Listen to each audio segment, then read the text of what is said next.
నమస్కారం, కేఎన్ఎన్ టీవీకి స్వాగతం. ఇప్పుడు వార్తల్లోకి వెళ్దాం. స్వచ్ఛదనం పచ్చదనం కార్యక్రమంలో భాగంగా ఈరోజు బాన్స్వాడ పట్టణంలో 3వ వార్డులో ఇంటింటికి తిరిగి పరిశుభ్రత గురించి, చెట్ల పెంపకం గురించి చెప్పడం జరిగింది. ఈ కార్యక్రమంలో తెలంగాణ రాష్ట్ర agro industries corporation chairman Kasula Balaraj, మాజీ DCCB chairman Pocharam Bhaskar Reddy, municipal chairman Jangam Gangadhar, Anjireddy, Ejaz, Khaleeq, municipal councillor, municipal సిబ్బంది, ఆర్ఎండ్బీ అధికారులు పాల్గొన్నారు. లేకుండా నీరు నిలుస్తున్నాయో వర్షానికి దోమల బెడద లేకుండా చేసే బాధ్యత మరి అందరిపై ఉంది.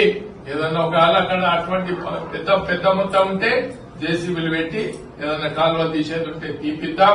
దానికి మున్సిపాలిటీ కూడా ముందుకు వస్తుంది. మరి ప్రభుత్వం డబ్బు ఖర్చు పెట్టినా వాళ్ళు ఖచ్చితంగా ఒప్పుకుంటారు కాబట్టి మరి ఇటువంటి కార్యక్రమాలు ఎప్పటికి రావు.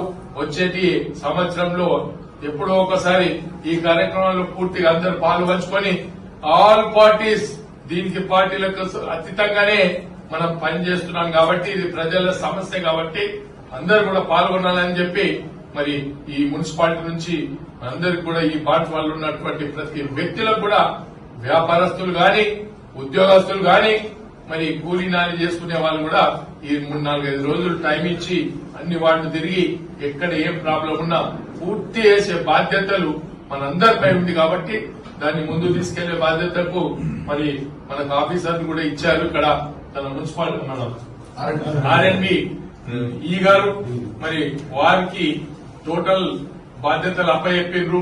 ఈ బాధ్యతను పూర్తి చేసే బాధ్యత మనం అప్పచెప్పినా గానీ ఇక్కడ మున్సిపల్ కమిషనర్ గారు ఉంటారు, చైర్మన్ గారు ఉంటారు, వారితో పాటు వారి కౌన్సిలర్స్ ఉంటారు. అందరం కలిసి దీన్ని ముందు తీసుకెళ్లే బాధ్యత కాబట్టి ఈ కార్యక్రమాన్ని ముందు తీసుకెళ్లాలని కోరుకుంటూ నేను ముగిస్తున్నాను.